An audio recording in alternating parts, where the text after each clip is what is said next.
Manic and Chill is back. Shane, we hate trade deadlines, but the reality is a lot of our listeners, followers, subscribers, they have them, and we have to deal with them. So let's talk about it. What to do if you have an upcoming trade deadline. I always associate Thanksgiving with around the trade deadline. Just because my oldest redraft league has a trade deadline Thanksgiving Day, because usually there's 3 games and all the trades have to happen within that week. And it's always hectic because it's Thanksgiving week and everyone's trying to make redraft trades. But trade deadlines, we don't like them, but we have to deal with them. We get a lot of questions about what do I do, Shane? My trade deadline is in 2 weeks. Where do we start?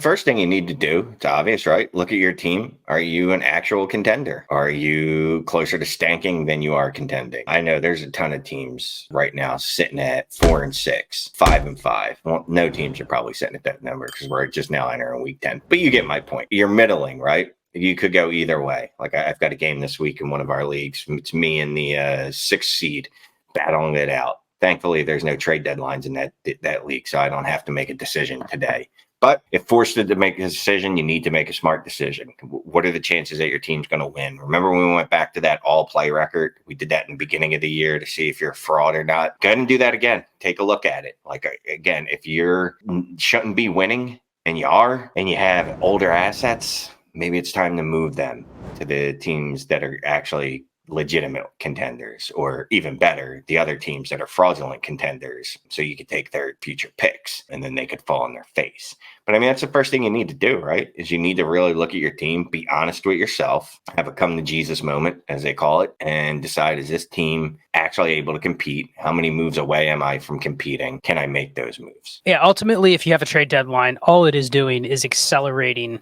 the time frame of when you have to make decisions, right? No trade deadline, you can literally react week to week throughout the season. Even in the playoffs, you can say, well, I don't know if I'm going to make the playoffs, but if I do, I can make trades. I don't know if I'm going to advance in the playoffs, but if I do, I can make trades. And vice versa, the teams that are out of it have trades they can make throughout versus their lineup is locked after 12 weeks or 13 weeks. And then they can't do anything. That is equally as frustrating for a pretender or a tanking team as it is a contender. So I think that's the big thing, is just realizing the strategy isn't that different. The time frame of when you have to make the decisions is accelerated. So once that's the case, now you have to look at the season in a 2 to 3 week window. Let's say you have a week 13 trade deadline. You have 3 more weeks to make decisions. And for a lot of people, it's probably week 12, maybe even week 11. I hope it's not any earlier than that, because what are we doing? But if it is, you now have to really do a risk assessment on your team, similar to what Shane was saying, but I'll take it a step further. You have to look at your roster and you say, I have a big event coming up. I work in the insurance industry, right? One of the worst things you can do is over-insure something where you're overestimating the risk. You pay way too much for the worst case scenario. It doesn't happen. And then you go, why did I pay so much? I mean, in a lot of ways, we do that with our own health insurance. You pay a ton of money for the worst case outcome. But if you really played the odds, the insurance company's playing the odds. You're just one out of millions that they're gauging the odds of how much could you cost me versus how much are you going to pay. And I think that's what you have to do in Dynasty. And with the trade deadline, you really have to look at how's the health of my team? Which way are they trending? Who are the players that I have that don't have buys that have hit yet? What are my matchups looking like? You might not have known that to start the year, but now you do. You have 9 weeks of data to say, yeah, that's probably a good matchup, whereas I didn't think it was, or vice versa. Weather conditions, all those things come into play where you can't fix them with a trade because there is a trade deadline. If you don't feel comfortable, that should work more towards my assessment of whether I want to actually make any moves. You were talking about if you're a middling team, you're either selling, or sometimes you can just say, you know what? I'm going to take the risk. I'm the 5 seed. I'm not going to buy. I'm going to buy no insurance because the worst case happens. My car's a total loss. I'm going to lose it. But why would I pay more in insurance than really what my outcomes could be if I have the insurance? So I think it's really important to be able to forecast your decision and understand that just because you're trying to win doesn't mean you have to buy. And just because you're trying to tank doesn't mean you have to sell. Maybe the status quo is where you want to be. And that's the equivalent of just not over insuring your roster for the worst case scenario. There is always the option of making no moves, right? You have a roster you like. Maybe things just went a little haywire. You had Justin Jefferson. You lost him for 4 weeks. You have Anthony Richardson. You lost him early in the year, et cetera, et cetera, et cetera. Maybe your team is set up that just if things go right, there's no reason for you to sell off your pieces.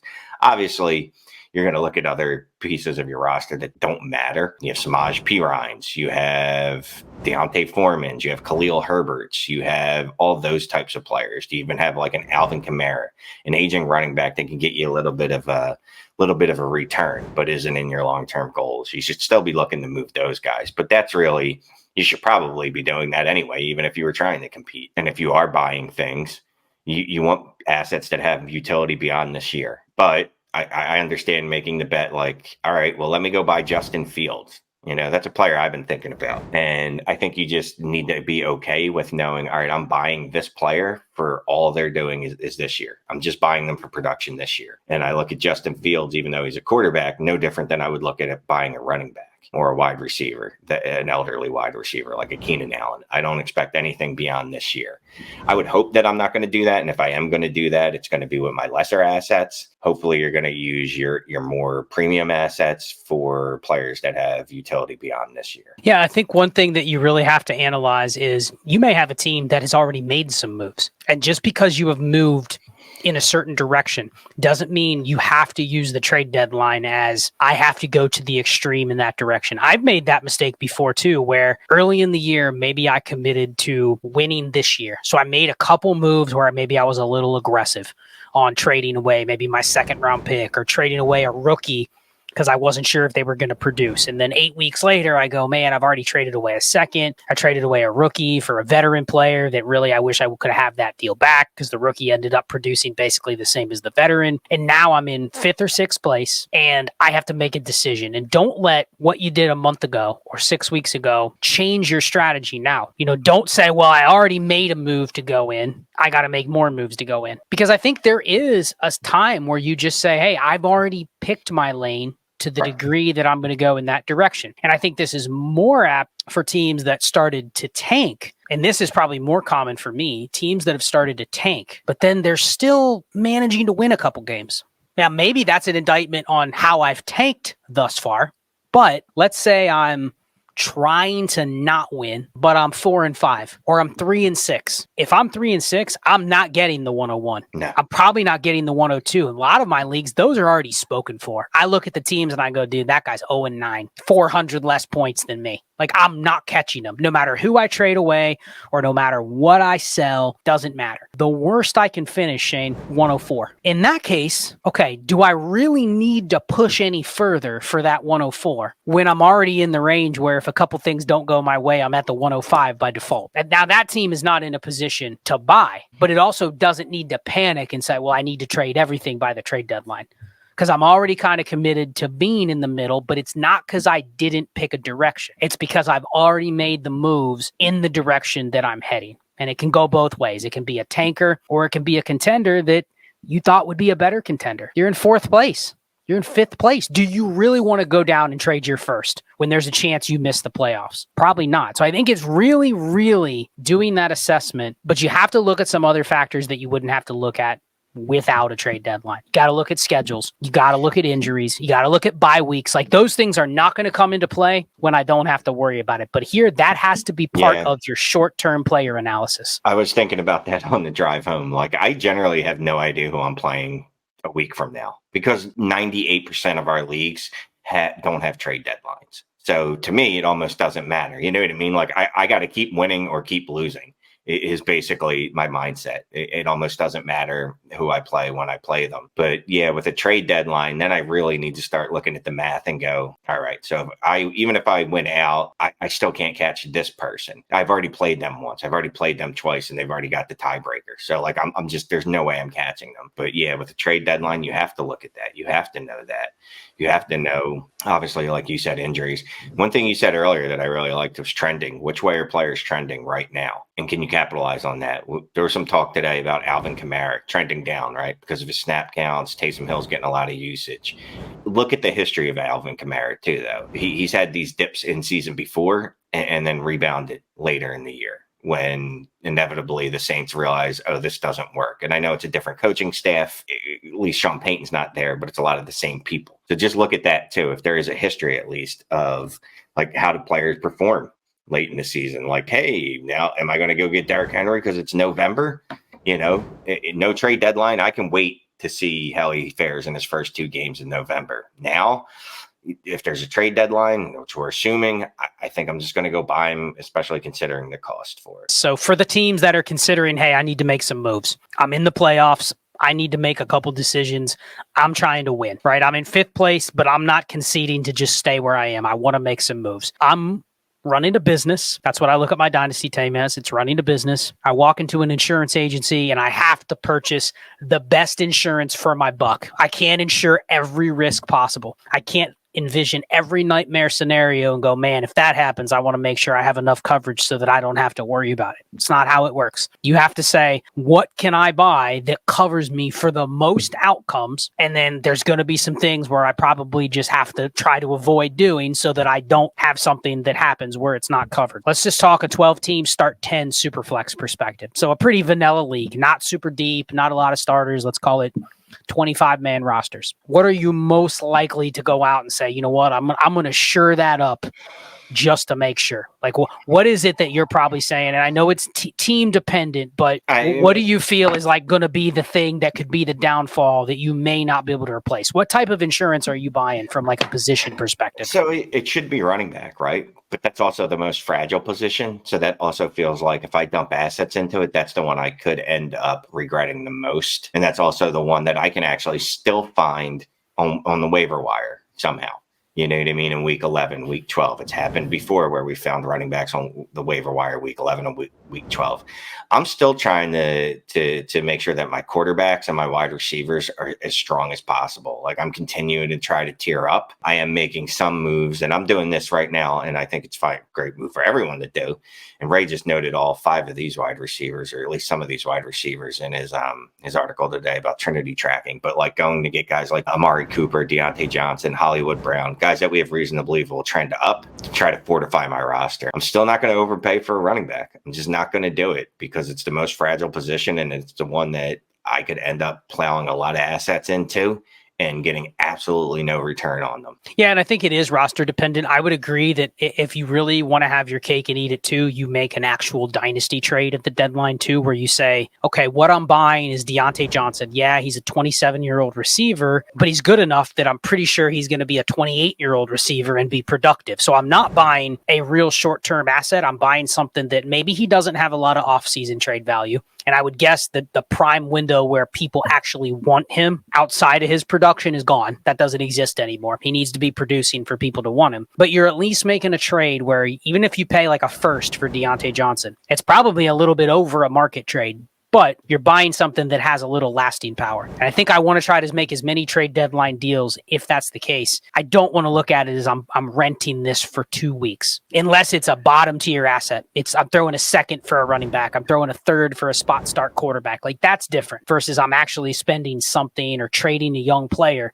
I don't want it to be just for rental purposes. I think one of the other factors that you have to consider this is depending on your roster construction. If you've already leaned into a strategy that has got you there. So for me, I probably have gotten there without a lot of running back firepower. I have some teams where I'm getting by just carrying every quarterback in the book. And I've had 2 injuries and I'm half the forced to start Taylor Heineke or Josh Dobbs or Mac Jones. And it probably means the rest of my team is pretty good if I'm still contending, but that's what got me there. I shouldn't look at that and say, that's also my flaw, unless it makes sense from a dynasty perspective. If you're 7-2 and you have a team where you've kind of just gotten by with 1 running back and you have a bunch of bodies, fortify the strategy that's already got you there. Go look and say, can I really cut that 4th tight end? Can I cut that 7th receiver that I picked up 2 weeks ago? If there's any sort of excess or waste on your roster, lean into the direction you've already gone. pick up a couple backup quarterbacks, pick up a couple backup running backs. Don't leave those to chance, because what's going to happen, Shane, after the trade deadline, if you see that I need a running back,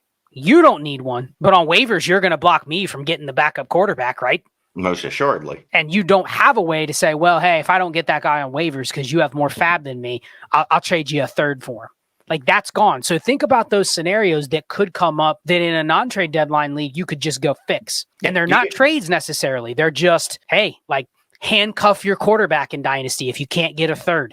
Get some backup running backs, like things like that are not involving trades, but they need to be done now versus sometimes we pay attention to those things in week 16. You need to do it now. No, you know what? And that's super smart because, like you just noted, there is no trade. And that's going to be the same for the other 8 people vying for those 6 playoff spots.